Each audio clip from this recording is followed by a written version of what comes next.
नमस्कार दोस्तों, स्वागत है आपका न्यूक्लियर पार्ट 29 में। आज की इस वीडियो में हम लोग मार्च 2020 के सारे करंट अफेयर को डिस्कस करेंगे।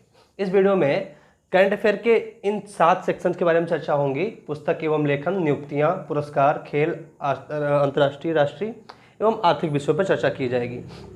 चलिए हम लोग शुरू करते हैं पुस्तक और लेखक के बारे में। पहली जो हमारी पुस्तक है उसका टाइटल है इनविंसिबल, अ ट्रिब्यूट टू मनोहर पारिकर। मनोहर पारिकर हमारे देश के पूर्व रक्षा मंत्री और गोवा के मुख्यमंत्री रह चुके हैं। यह किताब लिखी गई है तरुण विजय के द्वारा। किताब लिखी गई है और इस किताब का विमोचन किया गया। ये कई बार परीक्षाओं में पूछा जा सकता है, इस किताब का विमोचन किसने किया? तो हमारे इस समय के जो रक्षा मंत्री राजनाथ सिंह के द्वारा इस किताब का विमोचन किया गया। दूसरी जो हमारी किताब है माई इनकाउंटर्स इन पार्लियामेंट। यह किताब लिखी गई है भालचंद्र मुंगेकर द्वारा। भालचंद मुंगेकर के द्वारा किताब लिखी गई है। भालचंद मुंगेकर एक अर्थशास्त्री और राज्यसभा सदस्य भी रह चुके हैं। और अगर देखा जाए कि यह किताब किसके द्वारा विमोचन इसका किया गया, किसके द्वारा लॉन्च की गई, तो हमारे जो देश के पूर्व रह चुके हैं राष्ट्रपति, उनका नाम है हामिद अंसारी के द्वारा यह किताब लॉन्च की गई।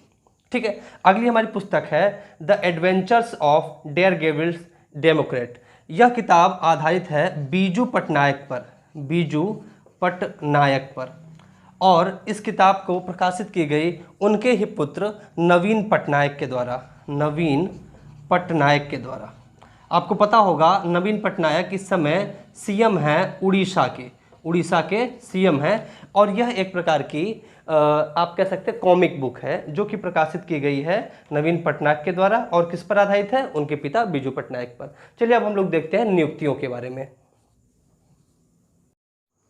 अगर बात की जाए मार्च 2020 में नियुक्तियों के बारे में, तो पहली आती है आपकी नियुक्ति मध्य प्रदेश के मुख्यमंत्री शिवराज सिंह चौहान।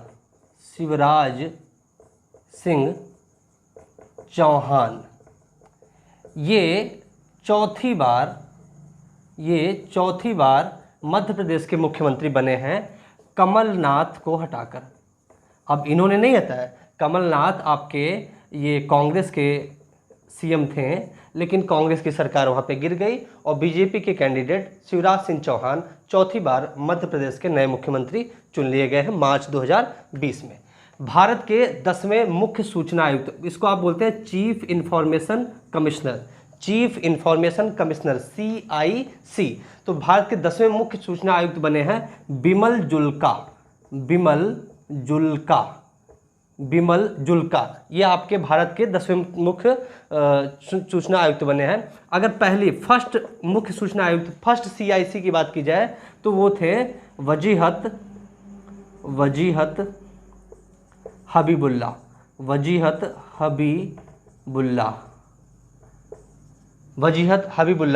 ये आपके भारत के पहले मुख्य सूचना आयुक्त रहे थे। ये अगर बात की जाए मुख्य सूचना आयुक्त के बारे में, तो यह आपका एक पद है जो कि कब से शुरू हुआ? ये आपका जब RTI act, right to information act 2005 के क्रियान्वित होने के बाद यह पद को बनाया गया और पहली बार 26 अक्टूबर 2005 को वजीहत हबीबुल्लाह को भारत का पहला मुख्य सूचना आयुक्त बनाया गया था। और अगर बात की जाए कि RTI एक्ट 2005 कब पारित हुआ था, ये या कब लागू हुआ था, तो ये 12 अक्टूबर 2005 को लागू हो गया था। ठीक है, अच्छा, इसी में एक बात और जोड़ना चाहूँगा। ये जो CIC है, इसके पद का जो टर्म है, इसकी कार्यावधि है, वो पहले 5 वर्ष हुआ करती थी, लेकिन अब इसको घटा के 3 वर्ष कर दिया गया है। इसकी कार्यावधि कितनी है? 3 वर्ष है। ठीक है, चलिए अगला देखते हैं हम लोग। मलेशिया के नए प्रधानमंत्री किसको नियुक्त किया गया है? तो अगर बात की जाए मलेशिया के नए प्रधानमंत्री को, तो ये है मुहाइदीन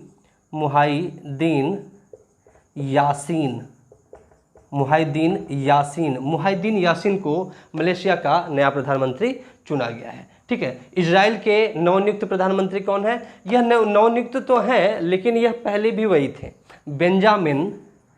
बेंजामिन नेतन्याहू। बेंजामिन नेतन्याहू यह पांचवी बार इजराइल के प्रधानमंत्री नियुक्त हुए हैं। ठीक है, चलिए अब हम लोग पुरस्कार के बारे में देख लेते हैं। अगर बात की जाए पुरस्कार के क्षेत्र में 2020 का मार्च एडिशन में जो करंट अफेयर है उसमें पहला है एबेल पुरस्कार। एबेल पुरस्कार को गणित का नोबेल पुरस्कार भी कहा जाता है। यह गणित के क्षेत्र में दिया जाता है, गणित के क्षेत्र में दिया जाता है, गणित के क्षेत्र में दिया जाता है। और अगर 2020 के विनर को देखा जाए तो हिलेल फर्स्टेनबर्ग इजराइल के, ग्रेगरी मार्गुलिस यूएसए के, ये रशिया यूएसए बेस्ड के आपके मैथमेटिशियन हैं, इनको एबेल पुरस्कार दिया गया। एबेल पुरस्कार को नोबेल पुरस्कार कहा जाता है गणित क्षेत्र में, हिलेल फर्स्टेनबर्ग और ग्रेगरी मार्गुलिस।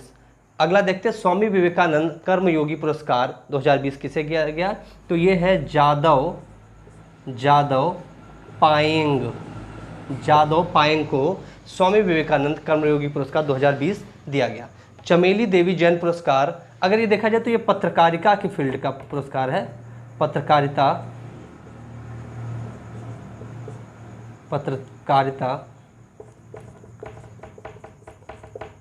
के क्षेत्र में, पत्रकारिता के क्षेत्र में पुरस्कार दिया जाता है। और यह इस बार द वायर की वरिष्ठ संपादक, द वायर एक समाचार पत्र है, उसके वरिष्ठ संपादक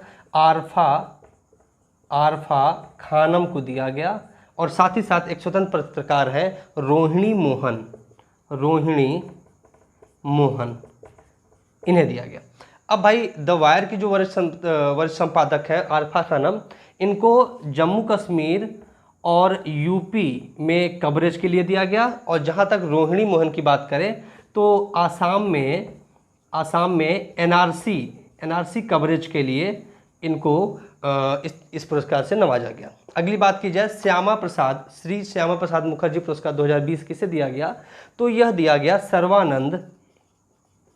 सर्वानंद सोनोवाल को। चलिए अब हम लोग खेल से संबंधित करंट अफेयर देख लेते हैं। अगर बात करें खेल से संबंधित मार्च 2020 के करंट अफेयर में तो वो निम्न है, देखते हैं हम लोग। बीसीसी ने किस खिलाड़ी को India sport women of the year award से सम्मानित किया, तो इसका उत्तर होगा पीवी सिंधु को बीबीसी ने India sport women of the year का खिताब दिया है। यह एक आपका ऑनलाइन, ऐसे आप कह सकते हैं कि दर्शकों के द्वारा चुना हुआ पुरस्कार है। दर्शकों को वोटिंग करनी थी और वोटिंग में पीवी सिंधु जीती थी। अगला देखते हैं, पहला खेलो इंडिया यूनिवर्सिटी गेम 2020 का आयोजन कहाँ हुआ। यह इंपॉर्टेंट है आपके लिए क्योंकि पहली बार खेलो इंडिया यूनिवर्सिटी लेवल पे गेम्स हुआ है और इसका आयोजन हुआ उड़ीसा में। और अगर बात की जाए कि पहले नंबर पे कौन सी टीम रही, तो यह यूनिवर्सिटी रही पंजाब यूनिवर्सिटी पहले नंबर पे रही। ठीक है, अगला देखते हैं, 2020 ITTF challenge plus Oman trophy किसने जीता, तो ये है शरत अंचत उनका नाम है। अगर पूरा नाम देखा जाए तो अंचत शरत कमल इनका नाम है, अंचत शरत कमल, ये इनका पूरा नाम है। ठीक है, अगली बात देखी जाए, ATP मैक्सिकन ओपन खिताब किसने जीता, तो ये राफेल नडाल ने जीता। राफेल नडाल को आप सब जानते हैं, राफेल नडाल ने ATP मैक्सिकन ओपन खिताब जीता। अगला देखा जाए, इंडियन सुपर लीग जो आपका है ये फुटबॉल से संबंधित एक आपकी लीग होती है। अब इसमें पूछा कि 2020 में किसने जीता, तो जो Indian super league football tournament होता है तो इसका जो 2020 का संस्करण था उसके फाइनल में ATK और चेन्नई FC ये दो टीमें पहुंची थी। ये फाइनल इनके बीच हुआ था। फाइनल किनके बीच हुआ था, ATK चेन्नई FC। अब ATK क्या है, एटलेटिको डी कोलकाता, इस टीम का पूरा नाम है। अब पूरा नाम बताना इसलिए भी इंपॉर्टेंट है कि क्योंकि यही टीम जीती थी। तो किसने जीता था भाई, ATK ने जीता था, एटलेटिको डी कोलकाता इस टीम का नाम है। इसने Indian super league football championship है जो जीता था और यह तीसरी बार विनर हुई है, तीसरी बार तीसरी बार चैंपियन बनी है।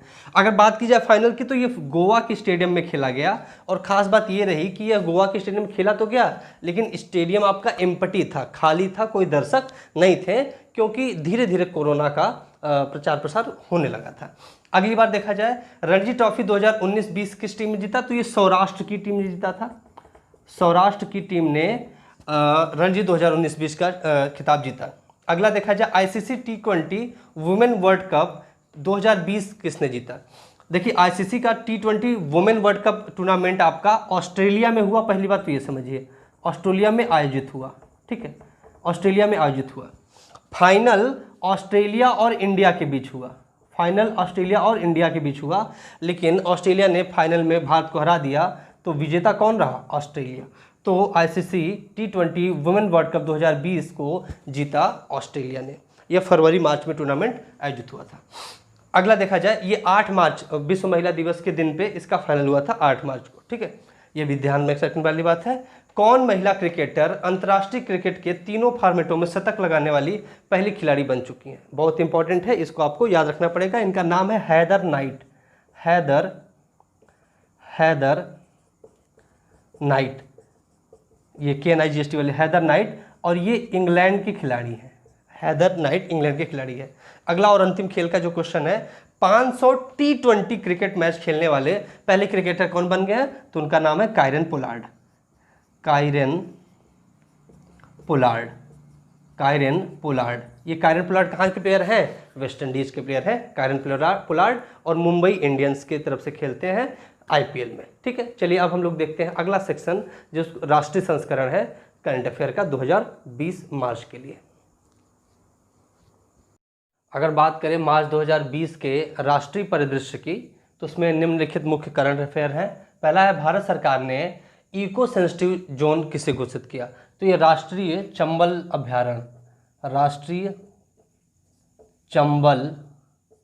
अभ्यारण्य को भारत सरकार ने इको सेंसिटिव जोन घोषित किया है, ठीक है। राष्ट्रीय चंबल अभ्यारण्य घड़ियाल के लिए फेमस है। दूसरा प्रश्न है, IM आल्सो डिजिटल प्रोग्राम किस राज्य द्वारा शुरू किया गया, तो केरला राज्य सरकार ने इस प्रोग्राम को लॉन्च किया, जिसका नाम है IM आल्सो डिजिटल। अगला है, हाल ही में किस राज्य सरकार ने SC/ST कर्मचारियों के लिए पदोन्नति में आरक्षण को हटा दिया, उत्तर होगा उत्तराखंड ने यह कार्य किया है। अब हुआ क्या, फरवरी 2020 में सुप्रीम कोर्ट ने एक आदेश दिया कि जो सरकारी कर्मचारी है उनके पदोन्नति में आरक्षण एक आपका ह्यूमन राइट, आप ऐसे कह सकते हैं कि फंडामेंटल राइट नहीं है, वो मूल अधिकार नहीं है, वो मौलिक अधिकार नहीं है। हालांकि राज्य सरकार चाहे तो अपने हिसाब से इसको तय कर सकती है, तो उसी का प्रयोग करते हुए उत्तराखंड ने जो SC/ST के कर्मचारी हैं उनके पदोन्नति के लिए आरक्षण को हटा दिया। अगली बात देखी जाए तो चापचर कुट त्यौहार किस राज्य में मनाया जाता है, यह मिजोरम राज्य में मनाया जाता है, मिजोरम राज्य में मनाया जाता है। अगला प्रश्न है, किस राज्य की विधानसभा पेपरलेस हो गई है, पेपरलेस विधानसभा हो गई है अरुणाचल प्रदेश की।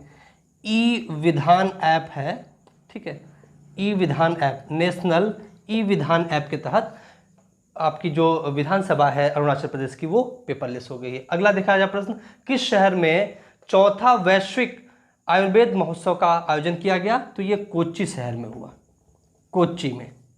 अगला प्रश्न है, किस राज्य की सरकार ने गैरसैंण को ग्रीष्मकालीन राजधानी निर्धारित किया है, तो यह उत्तराखंड की सरकार है। उत्तराखंड की सरकार ने गैरसैंण को ग्रीष्मकालीन राजधानी घोषित किया है।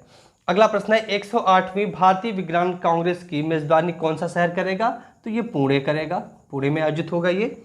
अगला प्रश्न है, राम मंदिर निर्माण की जिम्मेदारी किस कंपनी को दी गई है, L&T को दी गई है, ठीक है, L&T को। किस शहर में सुपोषित माँ अभियान शुरू हुआ, तो यह कोटा में शुरू हुआ, कोटा राजस्थान का शहर है। अगला प्रश्न है, किस राज्य सरकार ने राज्य कर्मचारियों की सेवानिवृत्ति की आयु 60 वर्ष से घटाकर 58 वर्ष कर दी, पंजाब गवर्नमेंट ने, पंजाब सरकार का यह आदेश हुआ है। भारत के किस शहर में पेंशन अदालत का उद्घाटन हुआ है, तो यह जम्मू में हुआ है, जम्मू में। अगला प्रश्न है, पेप्सिको ने अपना नया ब्रांड एम्बेसडर किसे चुना है, शेफाली वर्मा को। शेफाली वर्मा क्रिकेटर है, उनको पेप्सिको ने अपना नया ब्रांड एम्बेसडर चुना है। प्यूमा की बात की जाए, प्यूमा आपकी ब्रांड है, तो प्यूमा की या पूमा आप जिससे कहते हो, पूमा की नई ब्रांड एम्बेसडर किस चुना गया है? करीना कपूर को। करीना कपूर को। एक यहाँ पर और इम्पोर्टेंट करंट अफेयर की चर्चा कर लेते हैं।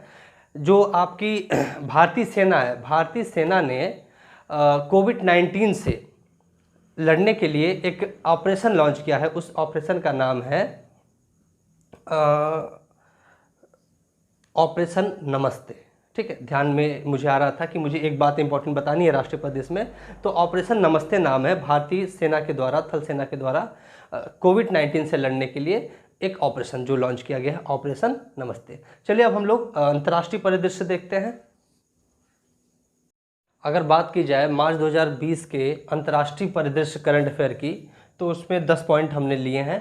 पहला पॉइंट है, अंतर्राष्ट्रीय ओलंपिक समिति ने 24 जुलाई से 9 अगस्त के बीच टोक्यो जापान में होने वाले ओलंपिक को कितने साल के लिए स्थगित कर दिया है? तो उसे स्थगित कर दिया गया है 1 साल के लिए, पूरे 1 साल के लिए स्थगित कर दिया गया। आपको मैं बता दूं, एसएससी सीजीएल की जो प्री परीक्षा या फिर आप उसको सीबीटी 1 कहते हैं, उसमें यह प्रश्न पूछा गया था कि 24 जुलाई से शुरू होकर कब तक होगा। तो आपको ये भी ध्यान रखना है 24 जुलाई से 9 अगस्त तक होना था, लेकिन उसको 1 साल तक के लिए टाल दिया गया है कोरोना पैंडेमिक के कारण। अगला क्वेश्चन है, कोरोना वायरस का प्रतिरोध टीका विकसित करने हेतु तो किस व्यक्ति पर सबसे पहले अमेरिका ने परीक्षण किया? तो उनका नाम है जेनिफर हॉलर। यह 43 वर्षीय हैं, जेनिफर हॉलर। अगला देखिए, सऊदी अरब के ग्रीन कार्ड पाने वाले पहले भारतीय बने हैं, तो उनका नाम है M.A. यूसुफ अली को सऊदी अरब का पहला ग्रीन कार्ड मिला है, ये ऐसे पहले भारतीय बन गए। अगला क्वेश्चन है, कौन सा देश पब्लिक ट्रांसपोर्ट को फ्री करने वाला पहला देश बन गया है? तो उसका नाम है लग्जमबर्ग एक आपका यूरोपियन कंट्री है, उसने पब्लिक ट्रांसपोर्ट को फ्री कर दिया है। दुनिया के सबसे बुजुर्ग व्यक्ति चित्रंटू वतनवे, ये कहाँ के थे? ये जापान के थे। अगला क्वेश्चन है, विश्व उत्पादकता कांग्रेस का आयोजन किस देश में हुआ या फिर आयोजक देश कौन सा है? तो भारत में आयोजित हुआ विश्व उत्पादकता कांग्रेस। मोर टुगेदर नामक एक अभियान शुरू किया गया सोशल मीडिया प्लेटफॉर्म पे, तो यह किस सोशल मीडिया प्लेटफॉर्म द्वारा शुरू किया गया? फेसबुक के द्वारा, फेसबुक के द्वारा यह शुरू किया गया। अगला क्वेश्चन है, किस देश ने आपातकालीन वर्चुअल G20 शिखर सम्मेलन 2020 का आयोजन किया? तो उत्तर होगा सऊदी अरब ने इसका आयोजन किया।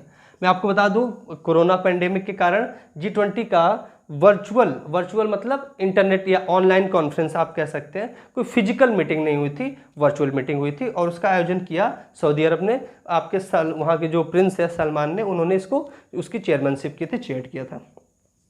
अगला क्वेश्चन देखा जाए, यूएसए और यूएई संयुक्त राज्य, इसको आप यूएई यूनाइटेड अरब अमीरेट्स जिसको बोलते हो आप, तो यूएसए और यूएई के सेनाओं का संयुक्त सैन्य अभ्यास का 7वां संस्करण अबू धाबी में आयोजित हुआ, उसका नाम क्या है? तो उसका नाम है नेटिव